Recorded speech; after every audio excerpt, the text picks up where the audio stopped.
Peace and blessings, kings and queens, and welcome back to my channel. I first want to thank you for clicking on the video because you didn't have to, but I'm so glad that you did. This video is about friendships, the different types of friendships, and what a friendship is supposed to be. Webster's Dictionary defines friends as a person whom one knows and with whom one has a bond of mutual affection, typically exclusive of sexual or family relations. Now, you have a lot of people around you that are in your circle who are masking themselves as your friend, and they're not really your friend. And I know you guys have probably heard this term. It's been around for the better part of a decade, frenemy. And for the longest time, like, I knew what frenemy meant. I get it, it's in the title, but I really didn't get it. Now, it's also in Webster's Dictionary. Frenemy is a person who is friendly despite a fundamental dislike of you or has a rival against you. A fundamental dislike for you. That is just mind-blowing to me that you have that much energy to be that fake. And yes, I say the word fake because it is being fake. How can you be around somebody often, sometimes every day, and not have that person's best interest at heart? You're faking it. Like, you truly want them to fail, but you're smiling in their face. Like, what is that? Like, who has time to do that? Like, seriously, you need to check yourself if you're that type of person. If you're watching this video and you secretly hate someone or you want that person to fail, I'm talking to you. If you are in a friendship and you secretly want that person to fail or you don't want that person to succeed, you seriously need to check yourself. Now, I have 5 ways that you can tell if your friend is a frenemy. Number 1 is they're talking about you behind your back. Now, you may not know that they're talking about you behind your back until someone tells you. And then sometimes it makes me wonder, well, what did you say in my defense? Or what was your response to them talking about me? But that's neither here or there. That's a whole nother topic. But yeah, they're talking about you. Can't wait to share the latest gossip on what's going on with you. Any drama in your life. Your boyfriend cheated on you. You broke up with your boyfriend. You didn't get that promotion that you've been fighting for. All your family drama, what's going on with your family and everything like that. Things that they have come to you in confidence. You're taking it and making a joke out of it and telling someone else. You spreading the tea. Speaking of tea.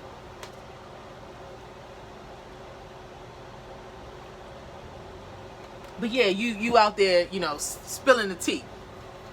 Number 2 is they're passive aggressive towards you. Now, a passive aggressive person comes off as nice, but they have aggression towards you, like secret aggression towards you. Now, this is an example of a frenemy being passive aggressive. Say that you are really into your faith, your religion, your spirituality. You go to church, temple, mosque, whatever you do, and a group of you guys are out on the town having drinks or whatever like that. This person will bring attention to you in a jokey light to make fun of you. Oh, you better not do that in front of her. She goes to church. She's probably judging you silently. Or, I wouldn't do that in front of her. She can't handle it because she goes to church, or she worships, or she does that. All to make you the butt of her little joke, to have everybody laughing. And, sometimes you being the person that you are, or not knowing that this person is a frenemy and doesn't have the best interest at heart for you, you laugh along with it and you try to play it down and things like that. Secretly, you're hurt. Or sometimes you might not even have a clue. Sometimes we just don't even have a clue that it's people out there that just don't care about us or making us the butt of their jokes. Number 3 is the conversation always revolves around them. They have so much to talk about. They want all the attention on them. And you listen because you are a friend. But the one time that you have to bring up something about what happened to you, something positive or good, they downplay it. Oh, really? Okay. It's like they have no interest in what you're talking about. They're not even paying attention. They're just waiting for you to shut up so you can listen to them and they can finish talking about themselves. They're so self-absorbed in their life that they can't take a moment out of their little bubble to listen to what you have to say. And I've been in friendships like that where I try to share something with that person and that person is twiddling with their hair or focused on everything else but that conversation. And the one time that I start talking about something that's, negative or something that's drama in my life, their ears perk up and now they zoom in. Because this goes back to number one, gathering information so they can spill the tea, so they can talk about you. But anything that's positive or that you want to share that's good, they don't have time for it. They don't want to listen to you. And I just think that is really sad. You have a lot of people who are in that type of dynamics and they don't even realize it. Or maybe they do realize it and they just, I'm a good person, I'm listening, or they just brush it off. No, that person is being selfish, which brings me to number 4. They're selfish with their time. So with this, you ever have a person that, invites you to all these gatherings, wants you to always be around them or come to their function, but one time you having a birthday party outing, a baby shower, you just going out to celebrate or whatever like that, you going on a trip, your big birthday celebration, they ain't got no time for it, something always come up, I got to do this, I've already made plan. Yeah, right. Really? How about take an interest in my life to find out, so what you doing for your birthday? Oh, you having a baby, you having a baby shower? Or when is the baby shower? Or how did everything go with that promotion? Did you get it or not? No, they're so self-absorbed in their life that they could care less what's going on in your life, any milestones that you are accomplishing. So you have to be careful of that. People who just always want you to, come to their functions and be in their life like you're an accessory.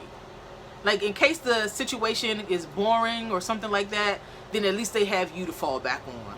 Or if the situation, they bring you along and things are all right and it's hype, then they leave you standing in the corner if you're, more of a shyer person, or, they just leave you alone for the night, or they always want you to pick them up. They can't use their car, or hey, how about use a Uber?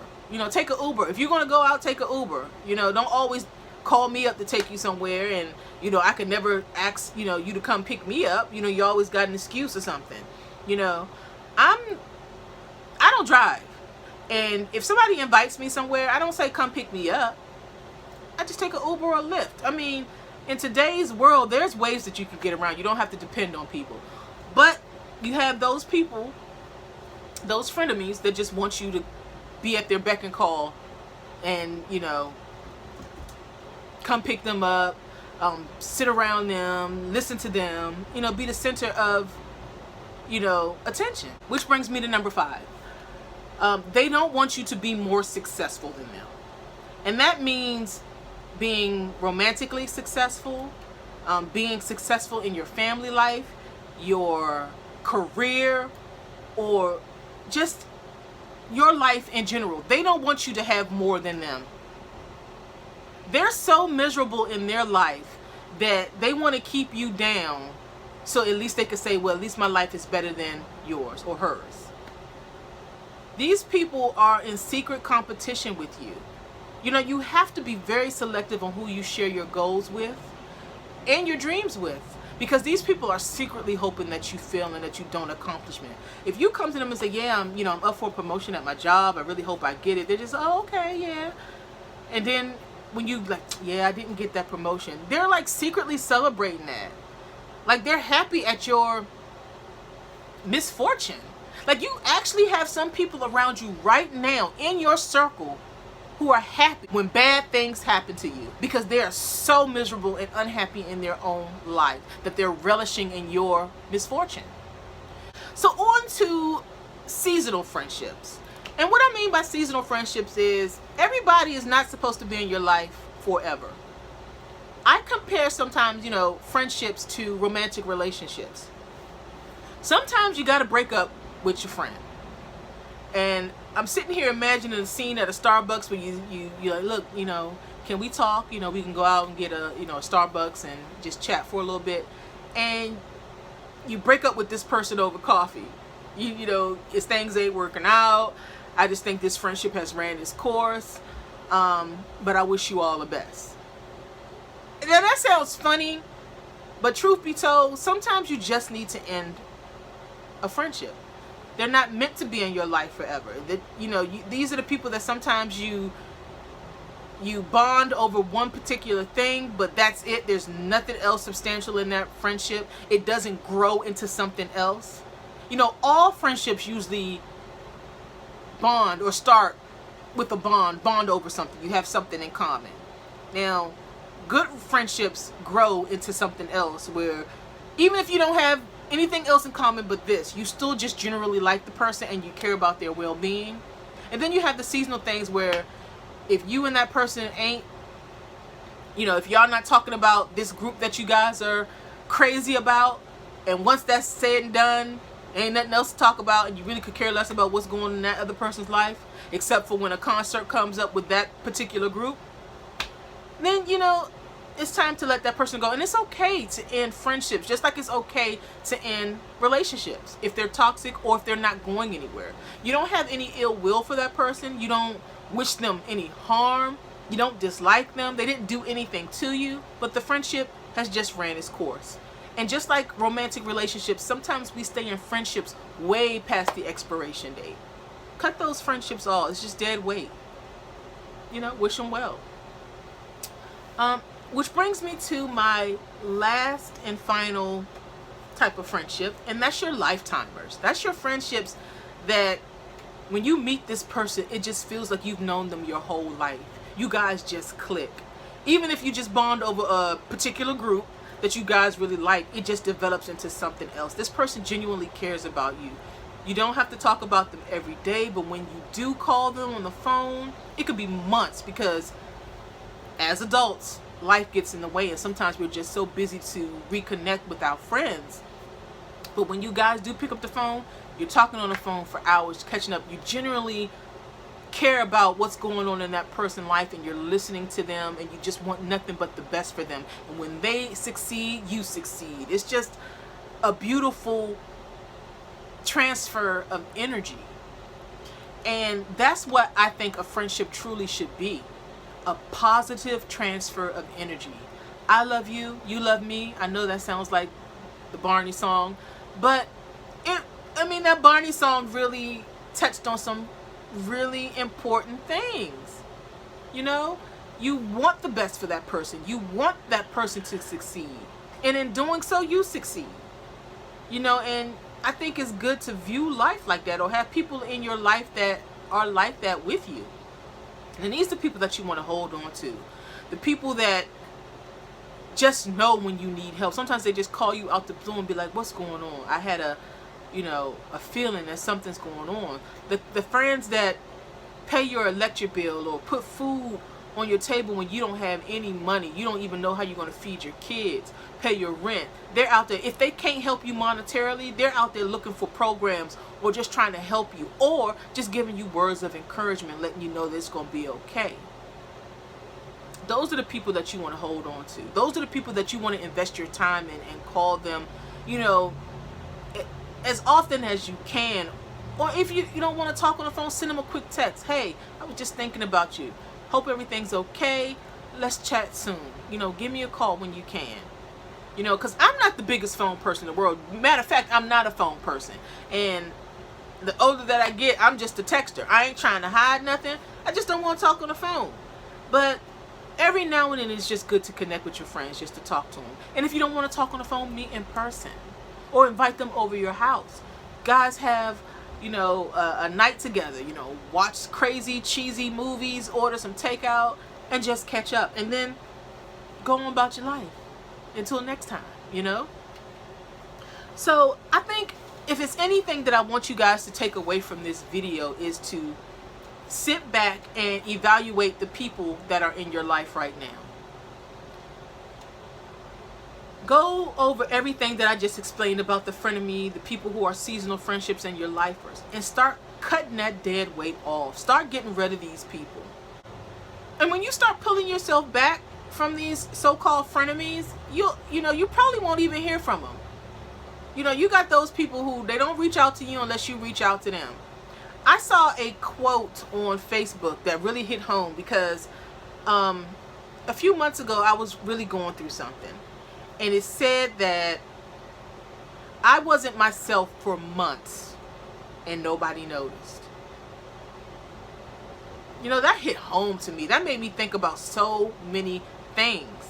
Like, if you really just back off from a frenemy and you just don't hear from them anymore, or just, I don't know, 2 or 3 months down the road, they're just like, hey, just, you know, seeing what's going on with you. And if you start talking about, oh, everything is great, life is wonderful, you know, I'm doing this, this, and that, and they feel like they not excited about that, or it's just like, oh, really? Oh, okay. You know, and they bring up something negative. Oh, so how is, you know, with your, you know, your boyfriend? Is that still, you know, bad, or you guys still having problems? They're fishing for that negative so they can spill the tea and talk about you, you know? And I think with the seasonal friendships, if you back away from them, you know, you never hear from them again, because you guys only really have that one thing in common, and it hasn't moved past that. And that's just one of those things where you stop calling them, they stop calling you, and then you don't even realize until 2 or 3 years down the road and you see them at the Walmart and you're like, oh, hey girl, or hey, what's up, bro, or whatever like that. But you don't feel any type of way. It's just one of those things that you just let die. And then you, like I said, you have your lifetimers. Cherish them. You know, invest in them. If you haven't heard from somebody in a long time, 2 or 3 weeks, reach out to them. If they mean anything to you, reach out to them. And on the flip side of everything that I was just saying to you guys, and I know I could be rambling, I don't know, I tend to do that, I've mentioned that before, but this topic is something dear to me, because I had a frenemy relationship, I guess a frenemy / seasonal relationship with someone, and I had to let them go. I don't know what happened, because we were friends for a very, very long time, and I still do love this person. And for whatever reason,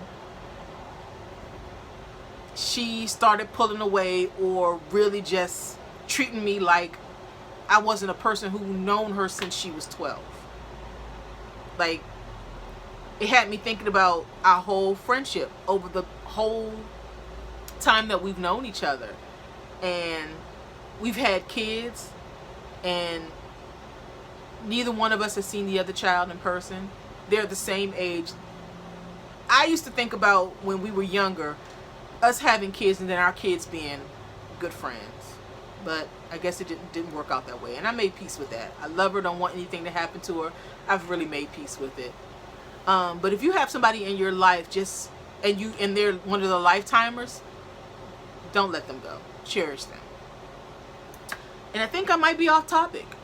And I've lost my train of thought, which happens to me sometime, because I don't know. My mind starts wandering, and I don't know. I need to stay focused. This is why I always have the notes. I need to stay focused, because if I'm not looking at the notes and staying focused, I'm all over the place. So I hope this video helps someone. Oh, yes. On the flip side of that, if you are the frenemy, do better. Do better. If you really don't like this person and you really don't want to be in this person's life, and all you want is to hear about the negative in their life, and you're not really invested, leave them alone. Cut them off. Stop being there, being in their life. You're not doing them any good at all, just being around hoping that they fail. So, okay, that's enough of me talking. And I think this video went way longer than what it was supposed to. I know it was all over the place. Be blessed.